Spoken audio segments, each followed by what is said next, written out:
Dialogue Paris-Prague, c'est le podcast de Radio Prague International, produit en collaboration avec le Centre tchèque de Paris et dédié à des personnalités au parcours entre Tchéquie et France. Présentation, Alexis Rosenzweig. Bonjour Catherine Radosa. Bonjour. Merci de participer à notre podcast Dialogue Paris-Prague. Nous sommes ici au Centre culturel tchèque, dans le sous-sol, le club de jazz. Est-ce que c'est important pour une artiste née en Tchéquie, vivant en France aujourd'hui, un centre culturel tchèque? Vous connaissez, vous venez souvent?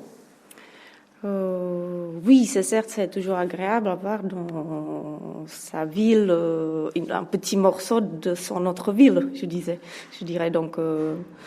Oui, et c'est un endroit que je pratique et j'étais ici samedi soir, c'est-à-dire avant-hier, pour une présentation avec un artiste tchèque dans le cadre de résidence franco-tchèque qu'on organise ici avec Net Gallery et le centre tchèque et aussi Luxfer Gallery, qui est un endroit en République tchèque à Česká Skalice et qui soutient ce dialogue entre des artistes franco-tchèques et cette possibilité de circuler et de découvrir de nouvelles choses, d'être en dialogue.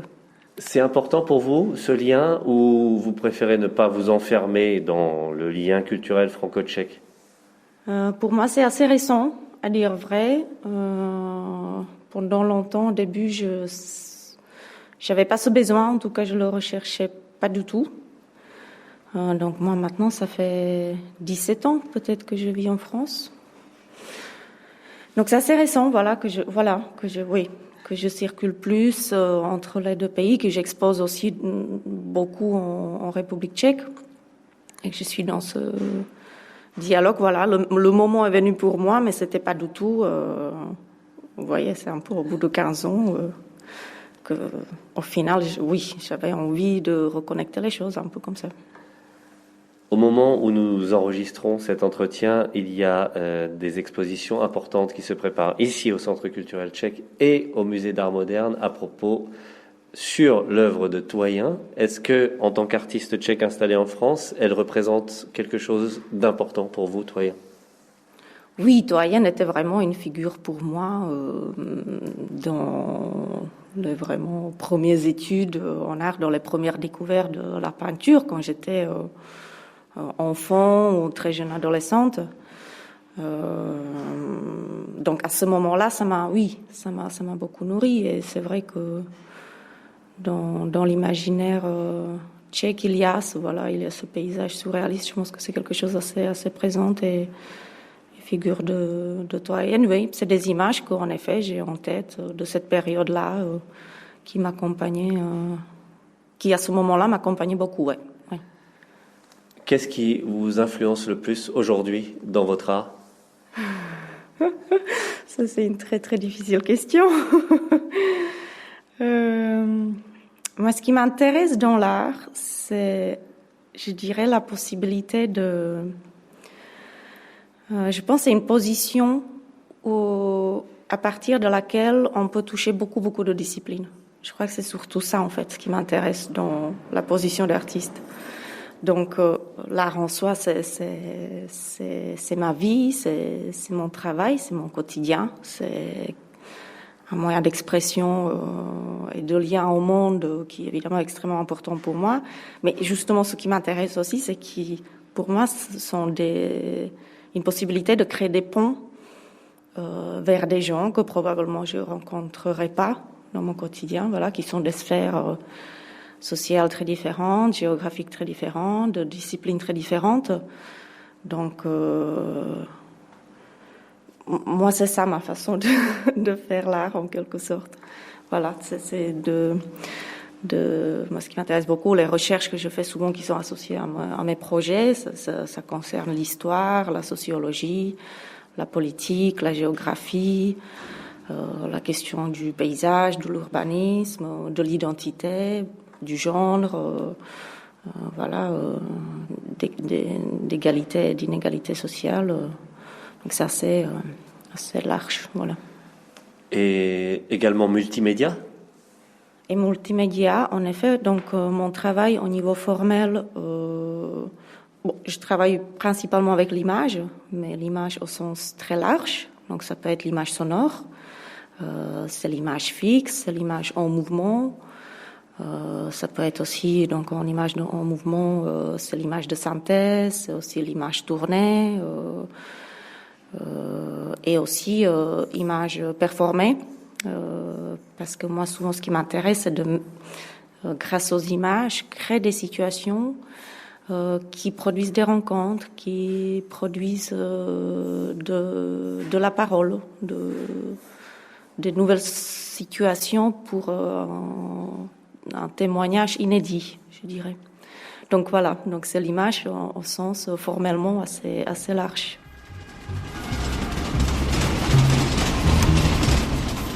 En quoi ce projet, Catherine Radosa, sur le triangle de Gonesse illustre vos propos, illustre ce que vous venez de dire sur vos intérêts? Alors, triangle de Gonesse, c'est pour moi déjà une longue histoire parce que ça fait 5 ans déjà que je commençais à m'intéresser à ce lieu. C'est aussi 5 ans, c'est une période qui correspond à l'âge de ma fille. Et je pense que ce n'est pas anodin parce que, moi, mon travail, c'est souvent de s'intéresser aux lieux et à leur représentation, à leur histoire, et souvent liée à des transformations de territoires, donc qui ont différentes raisons.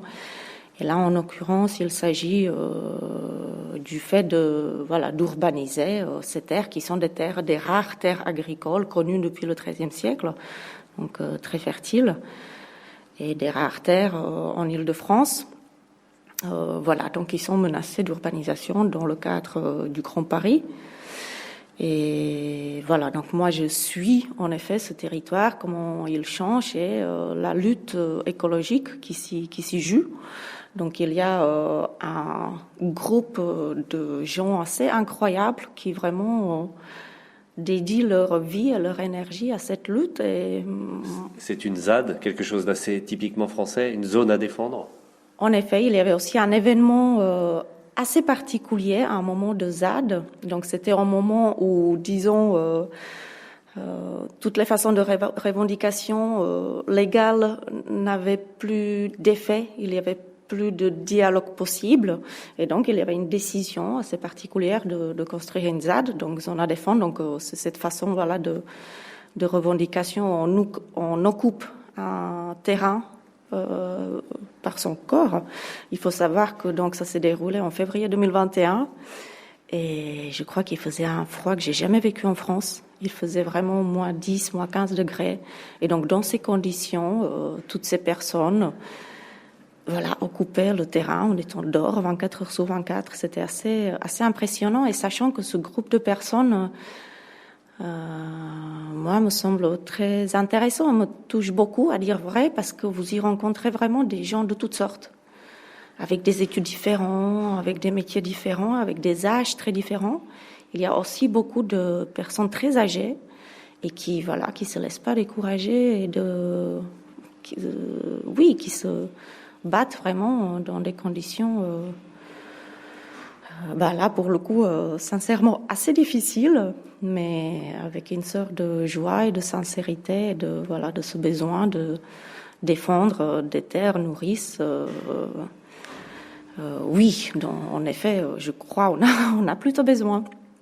Dans le contexte géopolitique, depuis l'invasion de l'Ukraine par la Russie, est-ce que vous avez ressenti le besoin d'élargir vos horizons? Je sais que vous participez également à des projets artistiques internationaux, The Crown Letter, où il a été beaucoup question des liens avec les artistes ukrainiens en ce moment. C'est le contexte actuel de l'invasion guerrière de l'Ukraine. Oui, je pense qu'on en est tous. Il est difficile de trouver des mots. Moi, il se trouve que j'étais à Prague le 23 février au soir. Je suis arrivée à Prague et le réveil le 24 était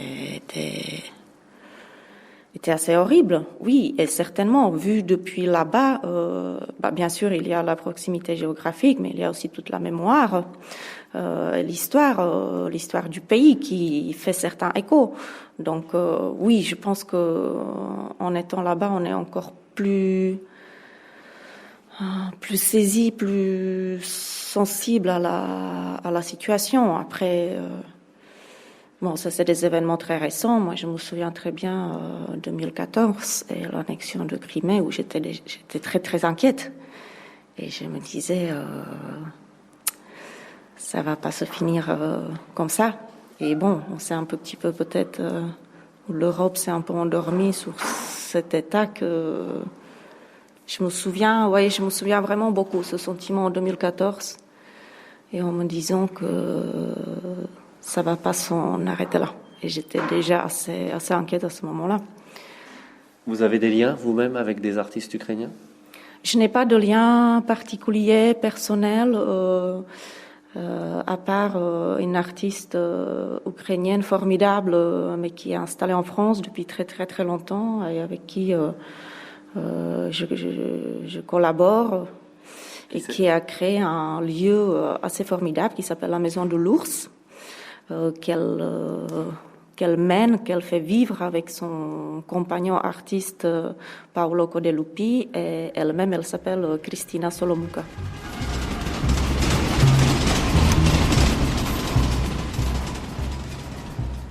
Catherine Radosa, vous consacrez beaucoup de temps à l'art, à votre art, mais vous avez également d'autres occupations. Je sais que vous avez participé à la réalisation de ce documentaire très fort sur le procès de Prague, le procès Slansky, en assistant Ruth Zilberman. Parlez-nous de cette expérience. Ça a été quelque chose de fort pour vous? La collaboration avec Ruth Zilberman autour de son projet filmique donc sur les procès politiques de 1952 qui ont eu lieu à Prague était pour moi en effet une expérience extrêmement forte parce que d'une part de faire un film comme ça c'est une très très grande aventure. Voilà, pour moi c'était quand même pratiquement 2 ans de vie autant que sa première assistante et ça m'a fait plonger dans ces événements historiques, dans ce contexte historique. Comment ça s'est fait? Vous aviez déjà travaillé avec elle? Vous aviez déjà travaillé sur d'autres films? Alors pas du tout, c'était une rencontre. Il se trouve que j'ai interviewé Ruth Zilberman avec Natasha Nizik, qui est une artiste basée à Paris, dont le travail j'apprécie énormément et voilà, qui m'embarque comme ça des fois dans des situations de tournage, d'interview. Et donc je l'avais assisté pour créer des vidéos pour le mémorial de la Shoah, pour une exposition. Et nous avons interviewé Ruth Zilberman et c'est là où on se rencontre la première fois. Et donc elle me raconte son projet. Moi je lui dis c'est formidable, ça m'intéresse beaucoup. Elle me dit voilà, on travaille ensemble.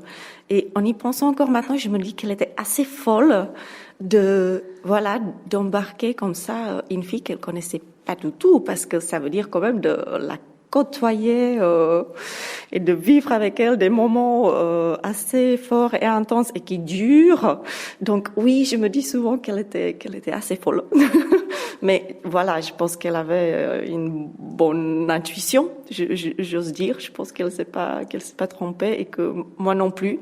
Et en effet, il y avait une entente entre nous assez forte, assez incroyable, une sorte de synergie et de dévouement aussi pour ce projet, pour ce film. Le résultat final vous plaît?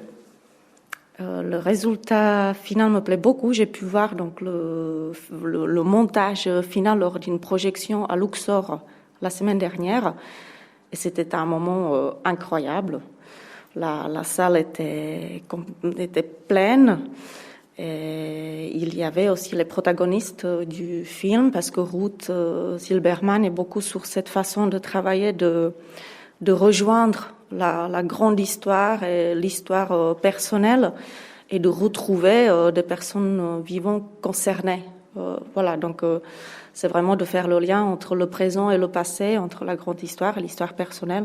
C'est quelque chose qui m'intéresse beaucoup dans ma pratique à moi, donc on s'est beaucoup entendu, voilà, sur l'intérêt de voir des choses comme ça, construire des choses de cette façon-là.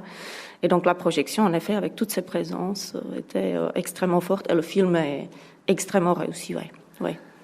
Est-ce que ça vous donnerait envie, Catherine Radosa, de vous lancer dans le film documentaire à proprement parler ? Moi, avec ma pratique, je suis en effet sur la lisière entre les arts plastiques, entre le cinéma documentaire expérimental. Et à la fois, c'est intéressant d'être comme ça entre deux mondes de pratiques, de classification, et en même temps, ça apporte évidemment beaucoup de difficultés aussi réelles sur la question de production, de méthodologie, de financement. Donc, c'est tout à fait la question que je me pose, Alexis, vous avez raison. Voilà, que je n'ai pas résolue.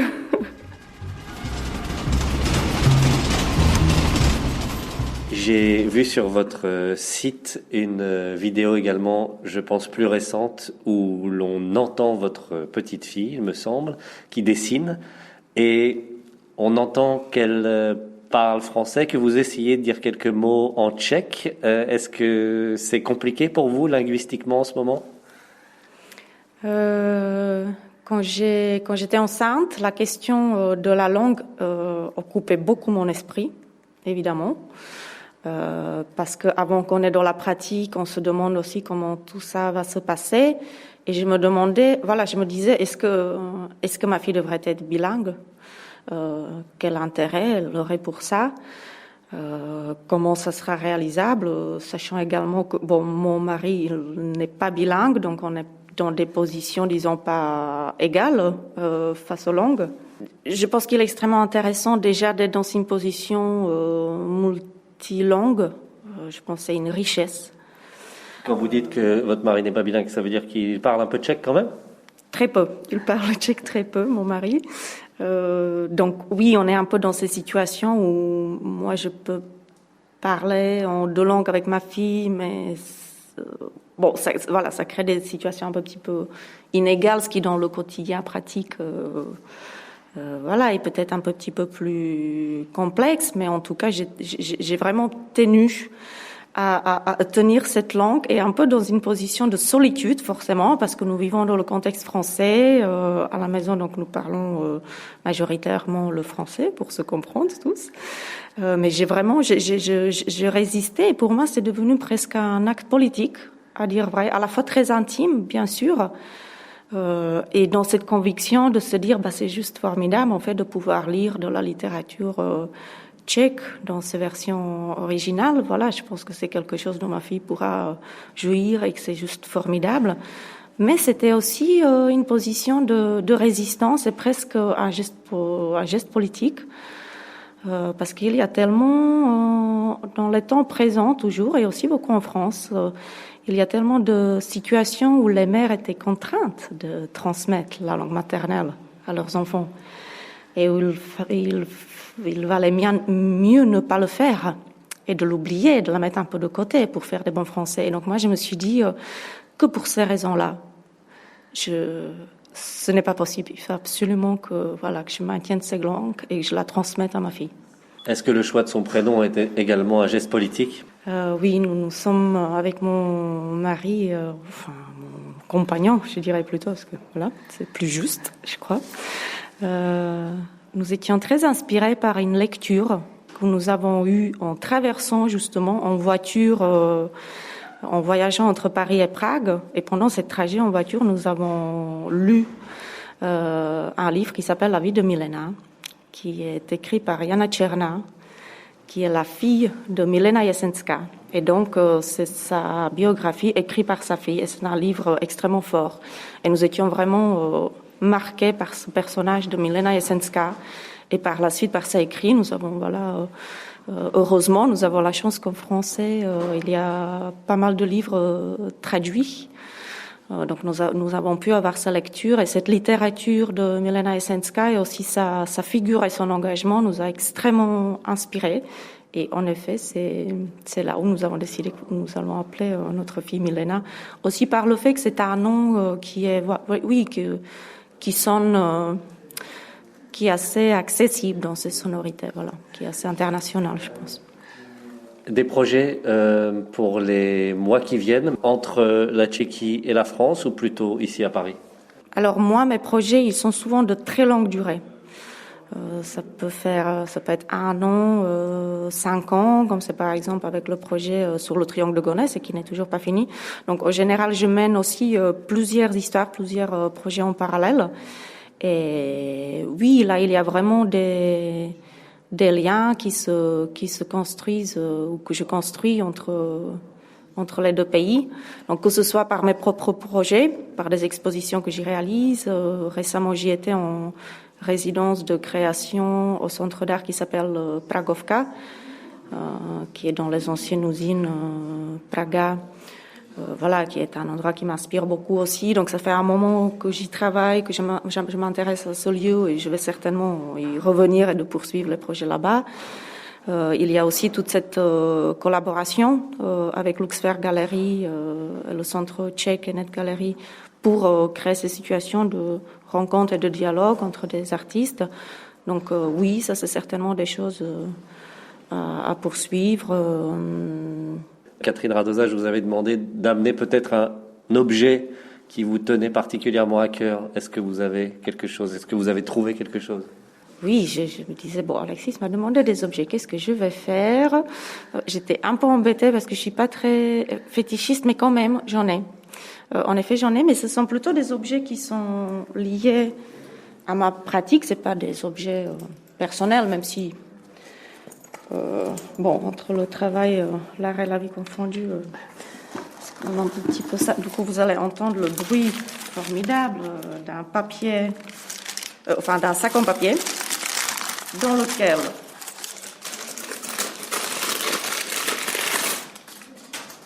j'ai amené, voilà, deux pavés que j'ai prélevés, ou plus précisément volés. Je dirais quartier de Vinohrady.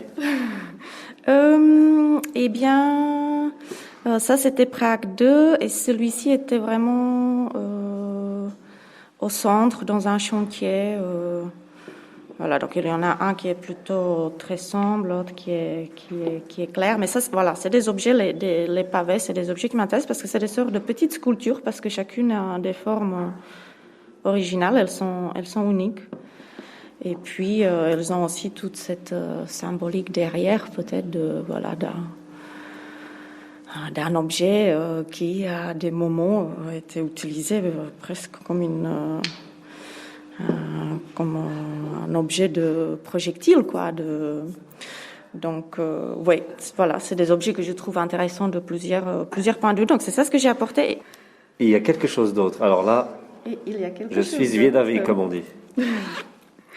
Et donc, c'est un petit ticket d'environ 1,5 cm par peut-être 5, d'un petit vieux papier abîmé, et dessus il est écrit Zetje Praga, oběd, PA, jako pátek, comme vendredi. Et ce sont des tickets déjeuner de la fabrique de Pragovka que j'ai pu prélever dans une des halls là-bas à Prague, à Pragovka. Závodní jídelna, la cantine de l'usine. Voilà, de la cantine de l'usine. Donc c'est un vieux objet, voilà, qui a dormi là-bas pendant certainement assez longtemps et que j'ai pu prélever et de faire toute une pièce à partir, c'est de découverte avec ce petit papier. C'est joli, on dirait du papier d'Arménie vu d'ici. Ah, en effet. C'est vraiment la terre aussi du sol de Pragovka qui est dessus, qui est très polluée d'ailleurs. Donc peut-être qu'il y a quelques résidus des choses très diverses. Catherine Radosa, merci beaucoup d'avoir participé à Dialogue Paris-Prague. À bientôt. Merci beaucoup Alexis pour ce dialogue. J'en suis très ravie aussi et à bientôt. Dialogue Paris-Prague est un podcast Radio Prague International produit en collaboration avec le Centre tchèque de Paris à l'occasion des présidences européennes assurées successivement par la France et la Tchéquie en 2022.